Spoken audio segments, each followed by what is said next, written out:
Time Walk with me. Hey everybody, welcome back to Time Walk with me. I am the Time Walker, and we're doing something a little bit different today. Today I want to tell you a little bit about my own history with Magic and spotlight a very strange kind of card which you might already know by the title of this video, Ante cards. I first heard about Magic from one of my friends when I was about 11 or 12, so that was 93 or 94. At the time, I think 4th edition was just coming out. My friend wanted me to get into the game, so he gave me my very first card, Amulet of Quas. Of course, no single card would be nearly enough to form a deck with, and anti-cards were already not really used that much, but being my first Magic card, Amulet of Quas is firmly stuck in my memory. I didn't really get into Magic until just before Mirage came out. None of my friends played with Ante. In fact, we all just played with our entire collection as our decks. We had no idea what we were doing, but it was fun. To this day, Mirage feels like a brand new set to me, even though it's super ancient. Because Ante is such a dead concept in Magic, even deader than banding, I wanted to take a closer look at each of these cards and look at what they do. Maybe they could be errated to ignore the Ante effects and keep the rest. Amulet of Quas. Of course, we're going to start with the Amulet. It comes from Ice Age, so you could have gotten this as your rare in a pack. That's probably how my friend got it.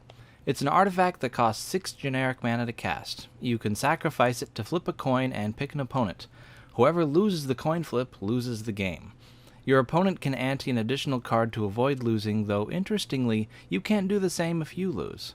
Another odd thing is that it says effects that prevent a redirect damage cannot be used to counter this loss of life. This was always put on cards that made someone lose life rather than take damage, but it's weird on this card because it doesn't cause loss of life. Maybe it's because technically someone is losing all of their life, but it doesn't say that. It just says someone loses the game directly. It's an odd alternate win condition, but in a 4-player format like Commander, I don't know, it could be errated to just take out the anti-stuff. Oh, and the illustration might have to change. It looks like a racist caricature of a black person. Tempest AR. This card is a 3/3 Efreet, originally from Legends and reprinted in 4th edition. The one on screen is the 4th edition version. You tap this card to take a random card from an opponent's hand and put it into yours, and then put Tempest AR into that opponent's graveyard. One of the mostly immutable rules of Magic is that no card you do not own goes into your hand, your graveyard, or your library. Some joke cards have broken this rule, but Tempest AR does not, because you become the owner of the card you took from your opponent's hand, and your opponent becomes the owner of Tempest AR. It's a forced trade. You could end up with a mountain, or maybe a Black Lotus. The opponent can get their card back by paying 10 life or conceding the game.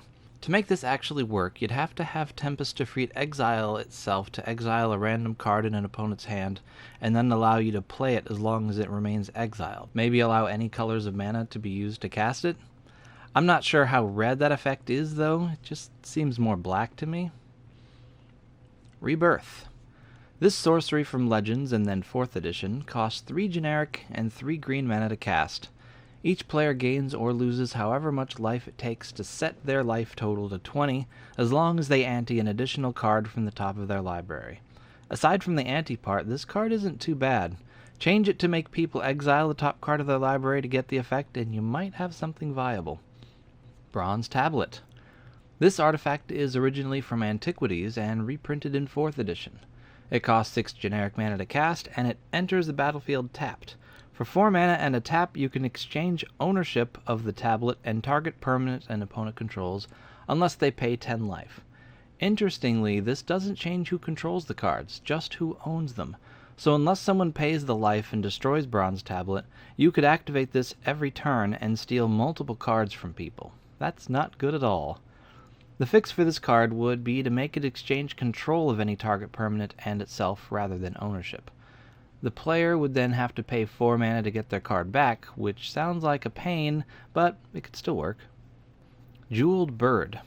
This 1 mana artifact is from Arabian Nights and Chronicles. You can tap it to draw a card and replace your anti-card with Jeweled Bird. That's not too bad. You can't exactly balance it by making it just tap to draw a card, though. That's way too powerful for 1 mana. Maybe make it a treasure that lets you draw a card when you sacrifice it. Tamaran Fiends. This card is a 1/1 fiend from Homelands that costs 1 generic and 2 black mana to cast. For 3 black mana, you can sacrifice it to destroy target artifact that an opponent controls, and put Tamaran Fiends into their graveyard, and the artifact you destroyed into your graveyard. Ownership of the cards is exchanged unless they ante an additional card. Since stealing people's cards isn't good, you'd have to just pay 3 mana and have this creature sacrificed to take control of an opponent's artifact. That could be a color pie break, unless you also pay some life or sacrifice additional permanents for the ability. Contract from Below. This 1 mana black sorcery was printed in Alpha, Beta, Unlimited, and Revised, plus some random sets that I don't really recognize. It makes you discard your hand, add the top card of your library to your ante, and then draw 7 cards. The way it's worded though, you actually draw 8 and add the first drawn card to your ante. That could make a difference. This is a wildly powerful card. Ignoring the ante part and just drawing 7 cards, it's still incredible. The sacrifice has to be much greater than just discarding your hand, and the mana cost has to be more than just 1 black.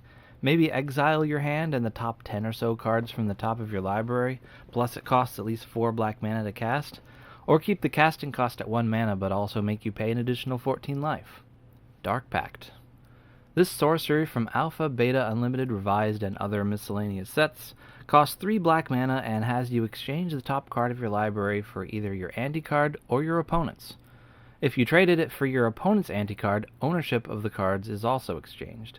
You have to have a card in your library to swap out, so you're not just getting something for nothing.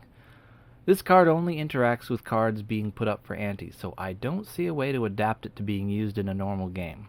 It would have to change pretty drastically. And last but not least, maybe least, I don't know, Demonic Attorney. This sorcery costs 1 generic and 2 black mana to cast, and it was printed in Aber, Alpha, Beta, Unlimited, Revised. It forces an opponent to concede the game, or else everybody has to ante an additional card. I don't think this one can be adapted to non-ante games. 3 mana to make someone lose the game is just too ridiculous. And that's all of them. Personally, the Amulet of Quas is still my favorite of all these, but I think Rebirth is pretty cool too. Which of these cards have you owned? Have you ever played with them? I'd love to read your stories if you played back in the days when people played with ante and stole each other's cards with bronze tablets and demonic attorneys. This video is now over, so I'll see you next time.